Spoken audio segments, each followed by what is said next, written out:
To say popular music in 1963 sounded different would be an understatement. Patronizingly simplistic songs that could only be taken at face value and nothing more were the norm. Even the Beatles' early work falls into this category. Then walked in a young curly-haired, baby-faced 22-year-old with an acoustic guitar who would change the preconceptions of what was possible in the landscape of popular music. Instead of tackling his whole career, I've decided to do just a top 10 list from what's often considered his peak era, from 1963 to 1966 before the infamous motorcycle crash. Disclaimer, Blowing in the Wind is not on this list. Starting at number 10, Spanish Boots of Spanish Leather. It's a love song.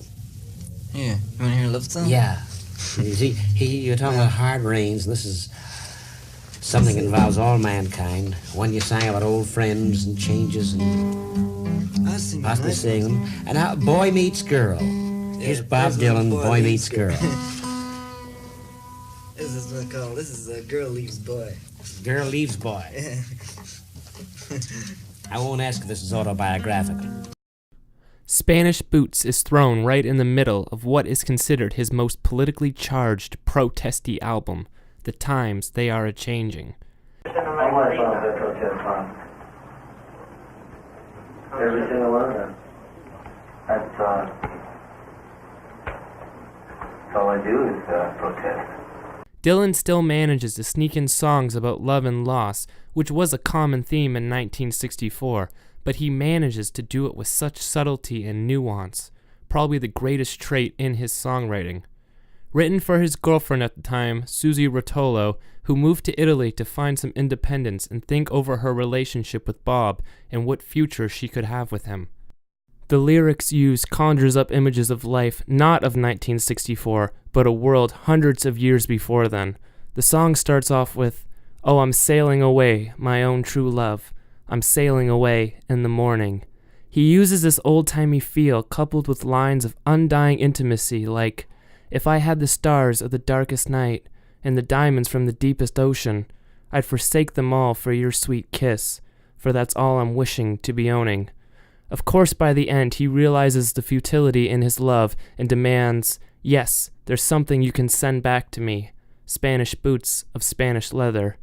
This is an early showing of Dylan's ability to romanticize himself and separate him from the rest of the folk community. I don't know, but your songs are supposed to have a subtle message. Subtle message? Well, they're supposed to. Number 9. Absolutely Sweet Marie.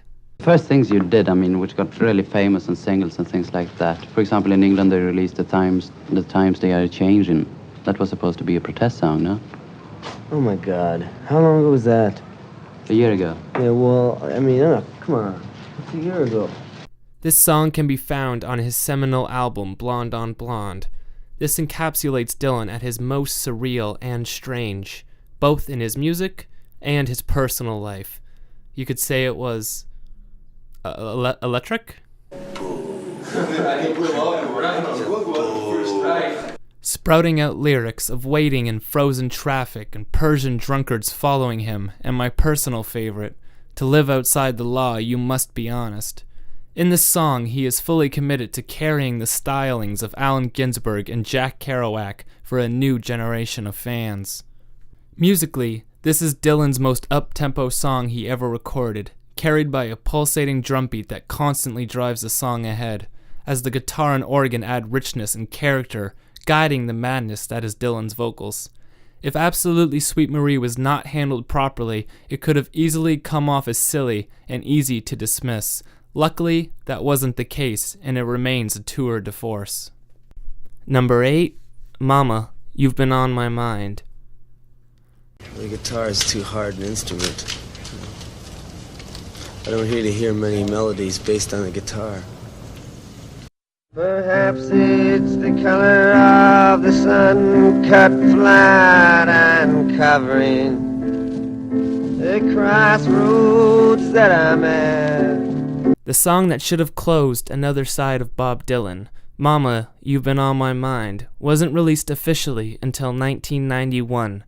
Like many of his early works, the song gained fame from covers before people heard Dylan's original version. That helping hand began from the very first public debut. The song was initially heard by crowds as a duet with Joan Baez.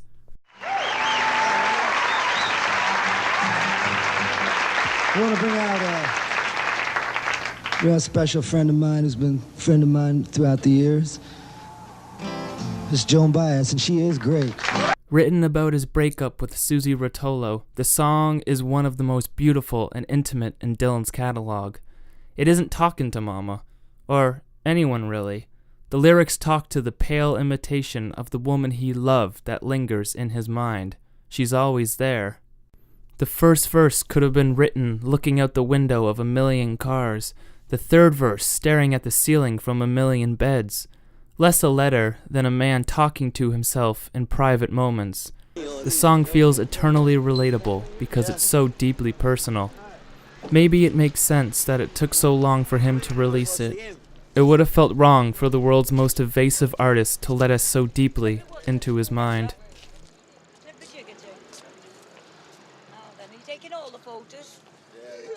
That camera's gonna get punched out too. Number 7. It's All Over Now, Baby Blue. It's all over now, baby blue. You hear that, Bob? Yeah. Jib plastic. I've done that thing. Play, boy. What key did you turn it down to? A D tune.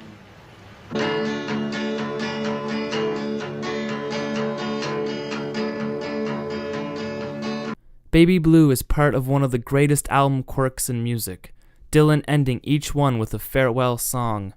Closing his first electric album, which was criticized for being too modern and abandoning folk music, the idea had been kicking around in his head for half a decade. She's my one and only, and her name is Baby Blue. Baby, baby, baby, baby, baby.